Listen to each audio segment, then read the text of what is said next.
Assalamualaikum warahmatullahi wabarakatuh. Hey sobat, dengan saya Rizky Fitra. Kali ini saya akan membuat series video tentang Microsoft Access. Sedikit perkenalan dengan Microsoft Access. Aplikasi ini akan otomatis ada ketika Anda menginstal Microsoft Office.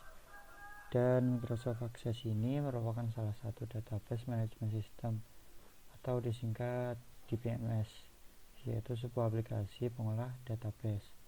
Seperti pada umumnya DBMS lainnya yang dapat melakukan sebuah perintah atau command tersebut dikelompokkan menjadi 4, yaitu DDL, DML, DCL, dan TCL.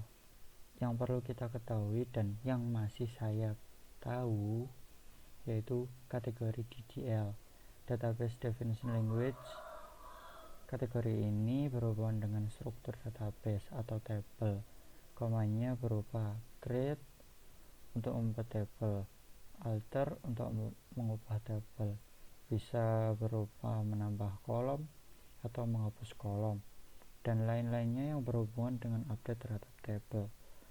Kemudian drop untuk menghapus table. Kategori selanjutnya yaitu DML, Database Manipulation Language. Kategori ini berhubungan dengan data atau recall pada table. Komanya meliputi create, read, update, dan delete, atau bisa disingkat CRUD. Create untuk membuat record baru, read untuk melihat atau menampilkan data pada table, update untuk mengupdate record yang ada pada table, kemudian delete untuk menghapus record yang ada pada table. Lanjut ke aplikasi Microsoft Access. Di sini saya menggunakan Microsoft Access 2019 dan ini merupakan tampilan awal ketika kita membuka Microsoft Access. Di sini terdapat 3 navigasi utama, yaitu Home, New, dan Open. Home ini sudah meliputi 2 navigasi, yaitu New dan Open, karena dalam Home kita sudah dapat membuat database dan melihat atau membuka file database kita.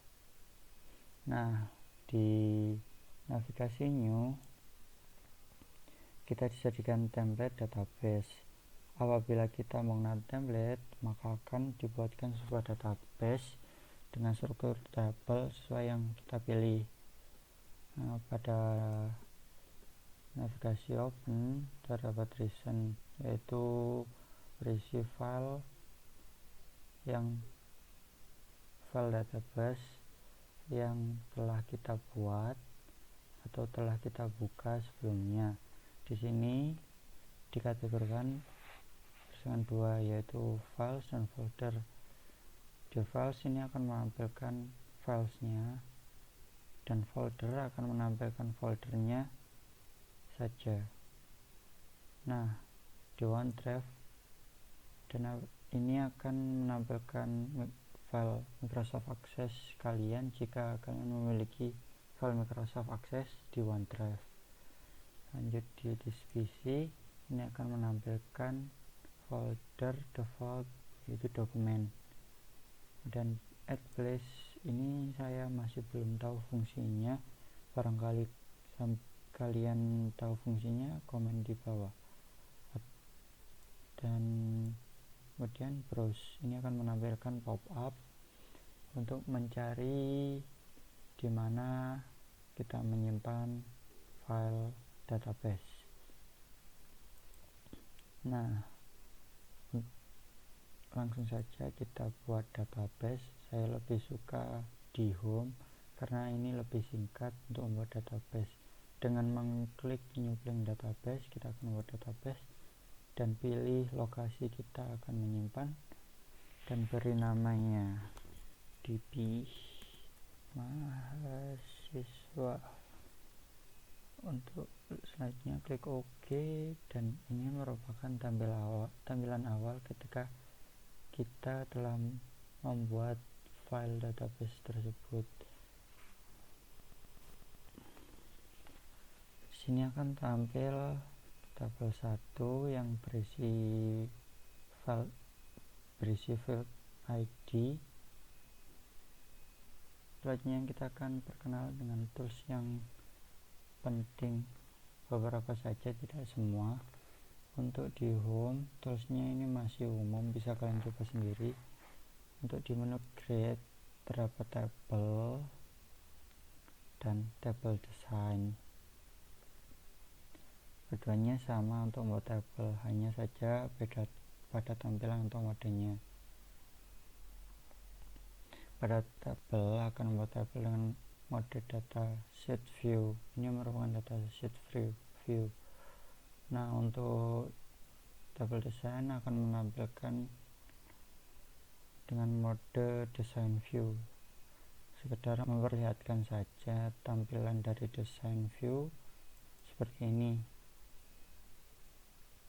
Untuk selanjutnya tentang mengisi ini nanti akan saya buat di video terpisah.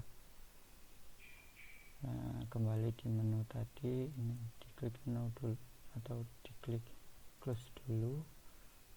Nah, di create tadi, nah di sini terdapat queries, dapat query wizard.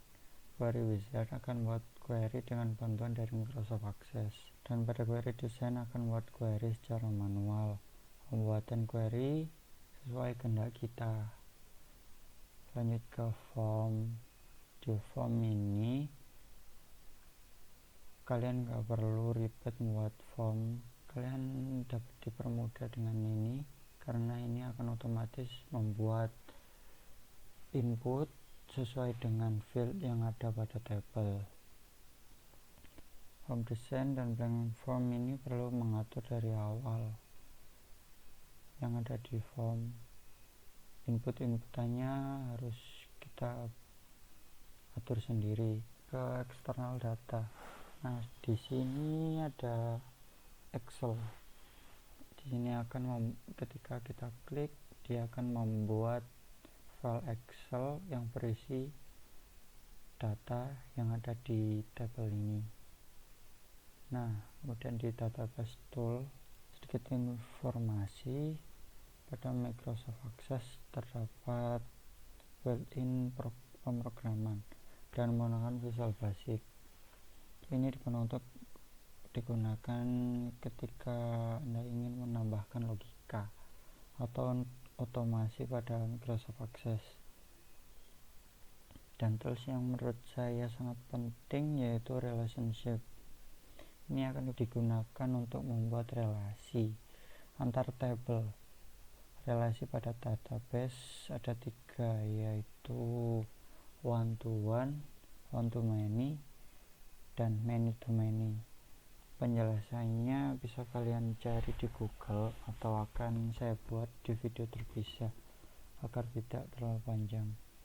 Mungkin sekian untuk perkenalan Microsoft Access. Part selanjutnya saya akan membahas membuat tabel dan form input. Apabila video ini bermanfaat, silakan like dan subscribe. Sekian, terima kasih. Wassalamualaikum warahmatullahi wabarakatuh.